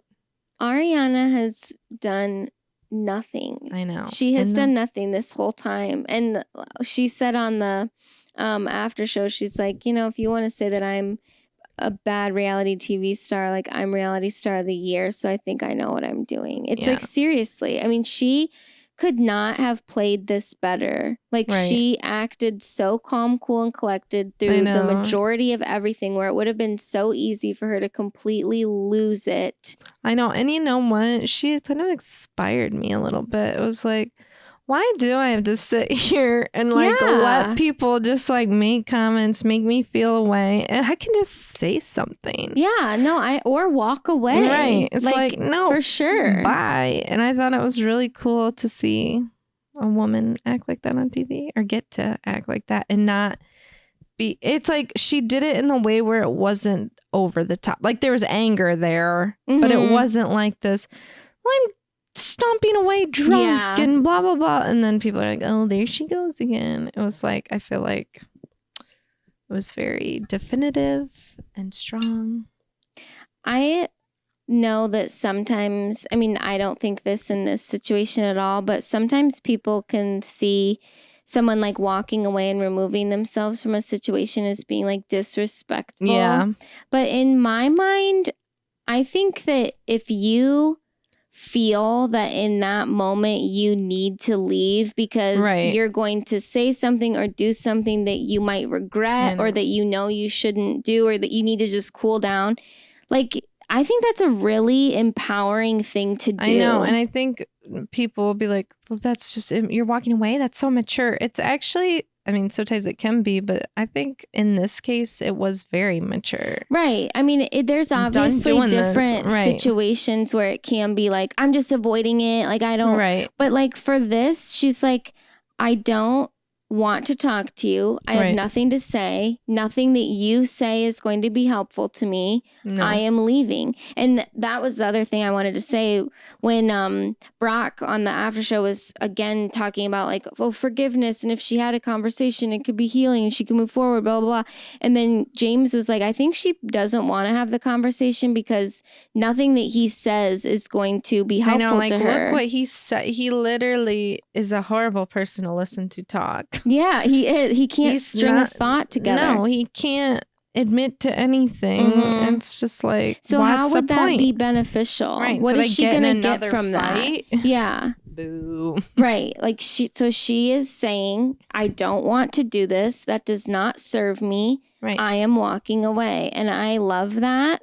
Yep. And I think, yeah, Sure as did. a woman, it is very empowering. It was kind of cool to see. And then she just walked away with her true friends out in the parking lot. Kissing on her man. And they went to Applebee's. Yep. Which is she has to have an Applebee's deal coming down the pipeline. There is no way.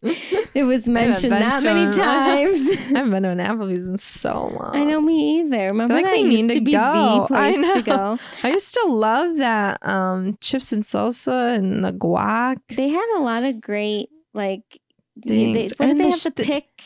Oh, pick something two or three or something. And they had those little was it a wonton taco? Oh yeah. Maybe we should go to Applebee's. Get an Oreo shake. And they'd always bring you the extra. Yeah.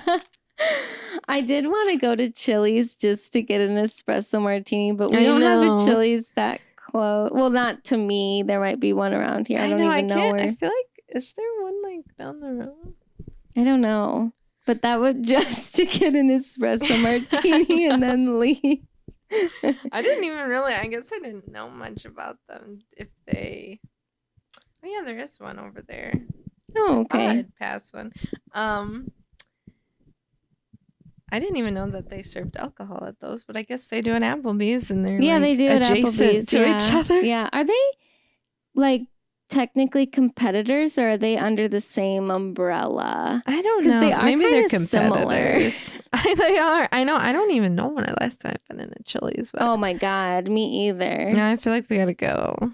We need to go to Applebee's and Chili's. Then we'll decide which is better chain. But yeah, I guess we'll just see where things go. The reunion, 3-part reunion, that'll be, I don't know. I mean, they say that there's no like yelling and stuff. So I think it's just going to be kind of a unsettling vibe. Yeah, I feel like it's going to be that. Like, I feel like I'm still going to be disturbed. Mm-hmm. But also, I'm like, it better not be nothing 1, nothing 2, everything and then in 3, like it has been. I know. Do that. Like, don't do that to those cast. And don't do it to us. No. More importantly, they've already gone through it. Don't do it to us. Right. So, yeah, I think I'm with you though. Like, if this is it, like, I'm coming to terms. I know, like I'm sad. Like, it's disappointing that it ended the way that it ended with such disturbingness. Yeah, and so much animosity between everybody. Right. But I don't think I can. Like, if I find out Lala and Scheana are on the Valley, I will not watch the Valley. I do not want to see these people on screen for a long time. Well, they were in that after show. Brittany is still on there, and they were setting it up. Like, Brittany's like with Lala, and she's like, "Sounds like you need to come to the Valley." I'm like, sounds like you don't. Sounds like the Valley's over. I know, and I was looking forward to like binging it, but I will not watch it if she's on there. I do not want to see her face on You'll screen. At least be able to watch the first season. Also, Kristen was still there, and she was with Scheana in the after show. And when she was going on and on about all this stuff on Tom Sandoval, I was like, Kristen, please say something. Kristen, please open your mouth. Kristen, please. And she's just sitting there like not saying a word and just kind of like dumbfounded at what Scheana is saying. I know, it really is like, it's just really, like Scheana is just so confusing. I literally, I don't even know what I would say. Like, I can't process her mind. I truly like feel bad for her that if she genuinely thinks that he is a good friend. Yeah. It's like, well, she also thinks Lala's a good friend. But it's like, what type of insecurities, or how little do you think of yourself that those are the people that you want to surround yourself with when they treat you this way? I know. I literally can't comprehend. It's like, zoop. But Ariana looked at me funny that one time. It's like, okay. Yeah. I don't get it. Me either. So Anyway, okay, should we give our recommendations? Sure. Okay, do you want to go first? I am going to recommend a book called Tender is the Flesh. Oh, God. Is this another one of the like sci-fi ones? No. Well, it's dystopian. It's like a dystopian world where they can't eat animals anymore. So there's like food processing place, but it's all human. Ew. Oh my God. It was insane. Okay, that seems like wild that you listened to that. I know. It's different than what you're gonna think. Okay. Though. Like I don't even know how to describe it. It's brutal, but it's like you're following this main character. Well, and it kind of like sets it up too, where it's like, do we believe, like there's some conspiracy people in the book. They're like, are they just saying this or is this like a population control thing? But it like gets to the point where they like breed people like you would breed like it is so wild, but it's not like there's a few graphic parts, but not anything too bad. No, it just kind of follows this guy because he works at a processing center, but then he has like his dad is like sick. He was married and they lost a baby. And so you're like following this guy but the ending was just like, how did you even find this book? TikTok. Oh, okay. I'm surprised I haven't seen it on here. Well, this one is definitely one of those ones where they're like, no spoilers. Like, it was wild. It was good. Like the characters weren't very likable. No. But I mean, what the do you expect them to be? Yeah, but like the story is so fascinating, and it was just such a fascinating like thing. I don't know. It was I gotta say, I've never listened to a book like this in my life. This is an original story. But don't you like that though? Because there's so many books where it's like, oh, okay, here's the husband killed her. Yeah. It's like, no, this was like, and there's like cannibal books, but this was just like totally different. Wow. And it was such an interesting concept too, just to think about. Oh my God, I can't even imagine what if that was real life. Literally, I kept thinking that. I'm like, gosh, because the difference between like humans and animals is like we can think, like we know what's gonna happen to us, right? And even though these people like they take their vocal cords out, oh my that way God, they can't like. I know, so they can't like talk and like communicate with each other, so it's like, but they like know what's gonna happen to them. Have brains. So anyway, wow, it was good. Well, makes my recommendation seem kind of lame.